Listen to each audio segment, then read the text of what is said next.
Black, Cafe Black. Paano to nangyari? So, ura-urada ba ito? Di ba? Parang ganun yung narinig ko kanina. Hindi, actually, the product itself, matagal na siya. Okay. pa lang, naka-registered na siya sa FDA, pero ngayon pa lang namin talaga siya ni-launch because timing din, kasi tag-ulan. Oo. And ang dami din kasi talaga nangyari in the past, kaya ngayon lang din nagkaroon ng time para i-launch talaga siya. So yung ura-urada na nangyari is yung launching with Zainab. So hindi niya alam na renewal. Renewal today. Oh my God! Yes, actually ang akala ko talaga, maglo-launch ng Cafe Black, and hindi ko rin alam na January pa plano. Hindi ko alam na kakasend lang talaga na. Hindi ko alam na in-invite ka sa event.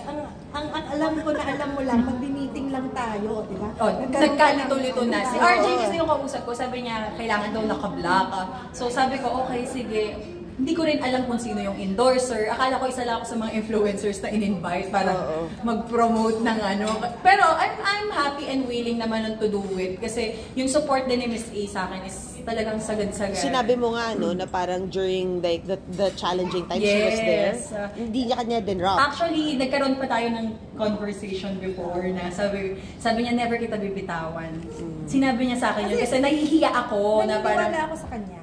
Parang nasa stage ako ng controversy ko, ganyan. Tapos may mga ibang brands na hindi na okay, ganyan. So, si Miss A talaga yung nag-stand up hanggang kaduluduluhan na hindi kita bibitawan. So Zainab, naranasan mo rin pala yun? Yes, yung time na nagka-issue ka? Yes, kasi may mga ibang mga CEOs na involved, di ba? May mga ganun akong issue before na ayoko naman na itakal yun ngayon dahil ang pinaka-importante dito is yung happiness, yung blessing, yun ang pinaka-focus natin. Kung sino yung talagang nanatili, yun ang totoong nagmamahal at may malasakit. Pero ramdam namin kanina, parang pag-enter mo pala, nanginginig na ako eh. Actually, hanggang ngayon. Lumipat sa amin yung energy mo. Parang, uy! Talagang glow. Ganun palang ikakasal talaga. Yes. Actually, ano ba? Dami ko nangyayari sa buhay ko ngayon na napapasabi talaga akong thank you, Lord. Thank you. Pwede mo paano? Siyempre, true Filipino fashion. Yes! Look at the ring! Wait na sa gilid. Pakigitna. Yes! Thank you. Kasing laki niya yung brillantes na tattoo ko. Ay! Pinantayan ni Daddy. Ay, pinantayan. Diba? Ang tagal ko ng tattoo yan. Details of the ring. Oo. Sa details po, ayoko naman alamin. Basta kung ano yung binigay sa akin, thankful na ako. And alam ko lang hindi siya basta-basta. Ayun lang yung alam Actually, ko. parang nakakabulag Yes, clarity niya. actually, Ipa-judge mo kay Madam. Diba? Parang kaya lumalaban sa diamante ni Madam. Nasilaw nga ako kanina. Ay! Nakita ko ng malapitan. Ang Yes, bongga. it's a blessing talaga. Pero Naalala ko hindi siya heirloom. Platinum siya. Daming heirloom, like pinamana, like... Ay, hindi po. Pinagawa po talaga ni fiancé sa US. Ay! Fiancé! At saka sa US, ayaw daw niya magpagawa ng so gusto niya yung hindi mahanap. So, nag-effort talaga din Dahil siya. baka matiktikan mo. Ayaw lang niya sabihin yung presyo sa akin, pero may idea na ako. Na-research mo na. Hindi ko ni-research. Actually, bibinigay lang, may certificate kasi ito, may papeles siya. So, binigay niya sa akin yung papeles. Huwag na lang natin i-push ng ayoko din to brag anything. Importante, masaya tayong lahat. Tsaka naalala ko dati, sinasabi mo, dumadayo ka pa ng Japan para sa kanya. Pero yes, ngayon, actually eto na. every other month. Kasi LDR kami. Hanggang ngayon ba? Yes, pabalik na siya na mag-start na yung season niya August. So sa August, sa Japan na uli siya. So ganun uli yung routine ko. Every other month uli ako lilipad. Pero 2 to 3 days lang kapag may libre akong araw. Kasi di ko din kaya magstay ng matagal because of kids. And naiintindihan din naman niya. Yun ang pinaka-importante. Speaking of kids, parang daddy siya sa mga anak mo. Actually, siya ang nagpapakalma kay Bia kasi kagigising lang ni Bia pagdating namin. And medyo, syempre, ang bata pag bagong gising. So, tuwa ako na nandiyan siya to support and help me. Yun talaga yung pinaka-blessing. Paano siya as a dad? Paano hindi ka oo, di ba? Paano hindi ka oo kung lahat ginagawa hindi lang para sa'yo, kundi para sa mga anak mo din? Paano siya as a dad? As a dad, siya ang strict sa amin dalawa. Oo, siya ang strict. Siya pa pala, ang bad cop. Hindi halata. Hindi, actually, yung pagiging strict niya naman, hindi yung para mamalo, to harm, or anything. More in explanation, that's bad. Kung ano yung mga makukuha ng bata sa mga maling nagagawa nila. More in explain na siya yung mas ganun sa amin. Wow.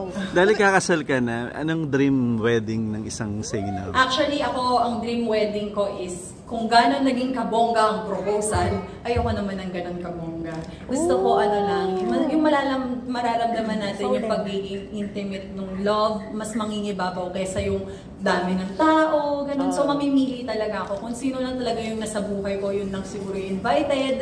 Gusto ko simple lang. At syempre invited si Madam. Yes, actually sinabi ko na sa kanya. Sinabi ko sa'yo kanina. Ninang. Ninang nga ako, alam ko na.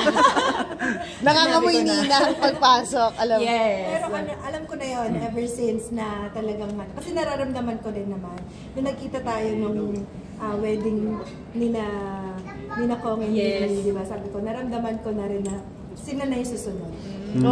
Tagal na palang nakaplano. Talaga, gano'n katagal? Yes, parang pinlano niya, birthday niya pa lang, February. So, nung birthday ni Bia, dun daw yung talaga naka-order na siya ng ring. Sinabi niya yun dun sa dulo part ng vlog ko na na-order niya na yung ring, napakita niya na sa mga kapatid ko, gano'n. Within the year ba? Grabe. Yung Ang wedding. wedding, actually, hindi naman kaya within a year kasi ang dami pa natin kailangan fokusan. Next year talaga. Sure yun next year. Wow. Yes, next year na ang kasalan. Pero parang yung glow mo, bridal glow na eh. O hindi naman. Ang sarap lang na maging glow ka na walang problema. Wala kang stress, walang anything. And ang pinaka-importante doon is yung mga produktong ginagamit mo. Which is ang ako talagang kape lang. Yun lang po ang glow. Kape-kape para Kape-kape lang gumanda. talaga ako. Pero nagulat ako no, parang nakakatuwa mapakinggan na sinabi mo kung gaano ka high profile yung buhay mo, gusto mo low-key yung wedding mo. Yes, kasi gusto ko nga mas maramdaman yung intimate na love ng isa't isa na nandoon, yung mga masasaya, 'di ba? Ayoko na ng bongga na yung proposal eh. Gagandahan naman. Syempre gusto ko maganda, pero ayoko lang ng sobrang ingrande. Kasi ang pinaka-importante, isa pa ang pinag-uusapan namin ni Daddy Ray kasi nakabili kami ng lot. Chinika ko na. Nakabili kami ng lot.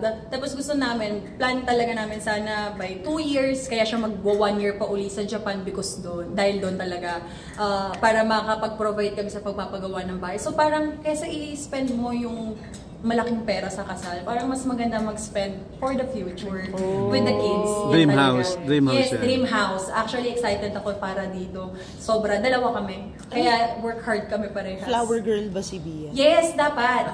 Yung mga pamangkin, anak namin, andun lahat yan sa wedding. Excited Gaano ako. ka magiging ka-hands-on bilang Sa- bride sa wedding mo? Bridezilla Actually, ba? ako kasi pakialamera ako.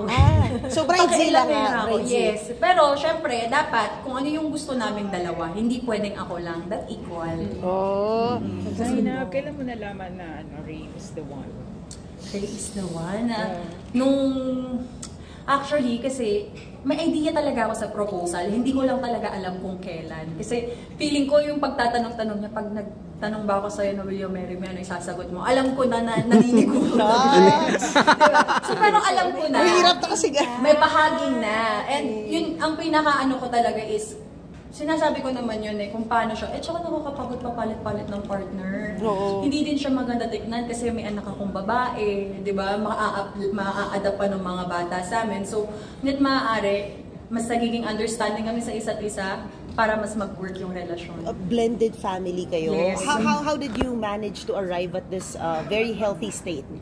Actually, parang nasasabi ko na sa sarili ko minsan na deserve ko ba? Hindi, yung mga namin, pag-uusap namin ni Ray, hindi more in sa reklamo ko sa kanya. Reklamo ko sa sarili ko. Kasi ako, from the start naman, sinabi ko na hindi ako ganun ka-okay, may mga traumas ako, may mga takot ako, and especially pagiging nanay, ganyan.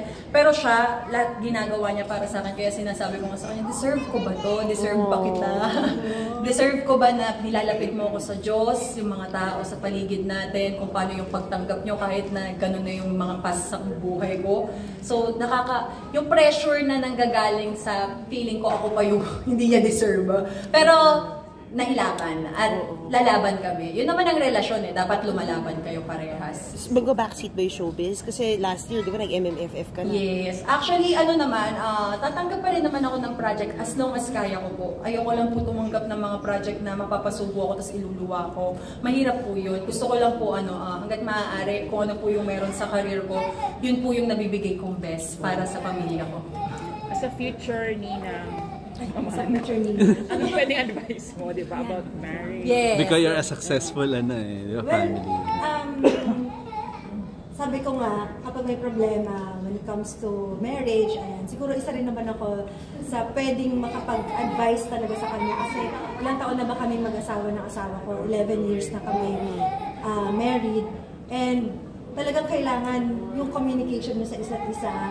At alam mo, dapat may isa magbababa ng yes. Hindi pwedeng magsabong kayo dalawa. Hindi pwedeng parehas kayong mataas yung ego, parehas kayo na nagmamatigasan. Kailangan meron na magpapakumbaba sa inyong dalawa. To understand, yes. Oo. Kasi yun yung mahalaga sa isang relationship eh. Of course, dapat naiintindihan niyo yung mga flaws ng isa't isa kasi nakilala mo naman yan. Siyempre, papakita niya sa'yo yung perfect side niya, yes. Diba? Oo. And saka na lang natin makikita yung mga imperfections along the way na magkasama na kayo sa isang bubong. Pero dapat, kapag na-discover mo yun, tatanggapin mo pa rin siya ng buong buo at mamahal mo pa rin siya ng buong buo. Wow. Ninang na ninang. Ang ganda nun. Tama naman. Pang-ninang na yun.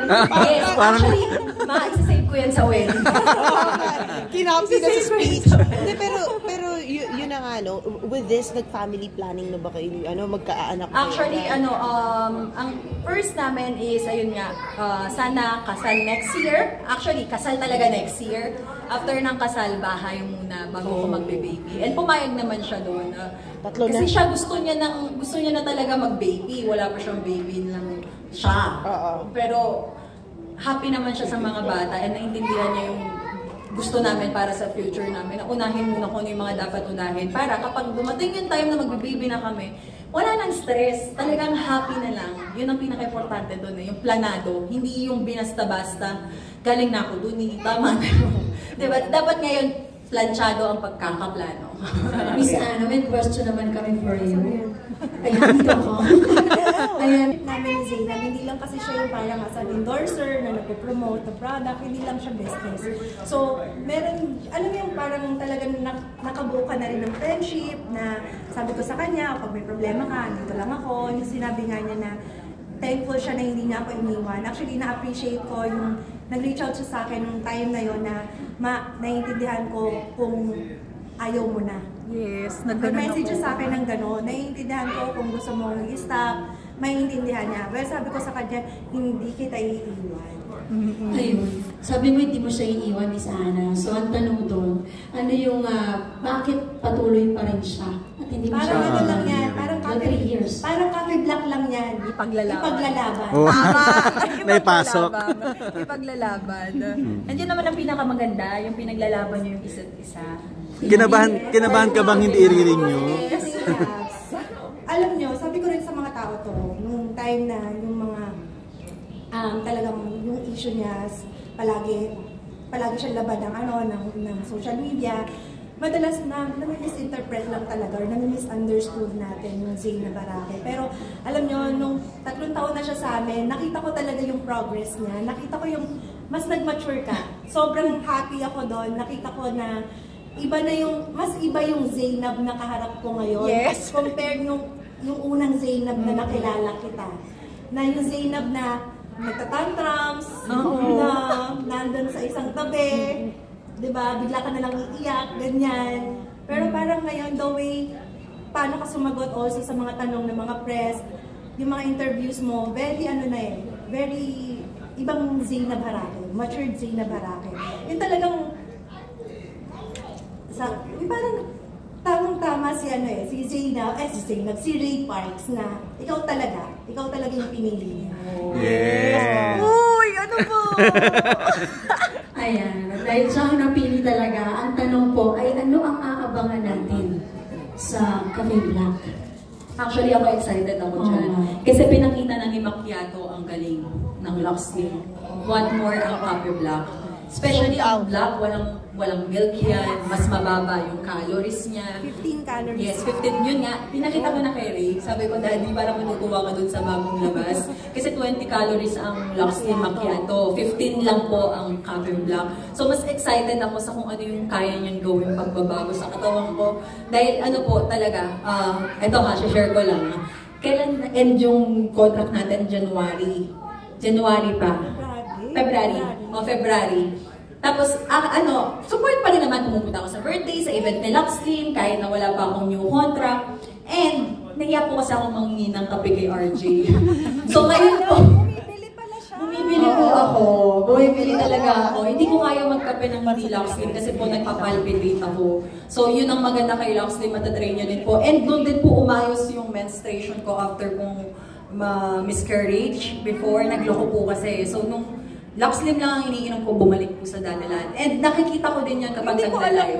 Yes, me! Totoo, umayos yung mens ko dahil talaga din kay Luxlim. And pag nagla-live tayo, di ba, kahit yung mga ibang tao, nabuntis ako na sa Luxlim. Mga ganon. Marami siyang benefits talaga na makukuha. And what more ngayon?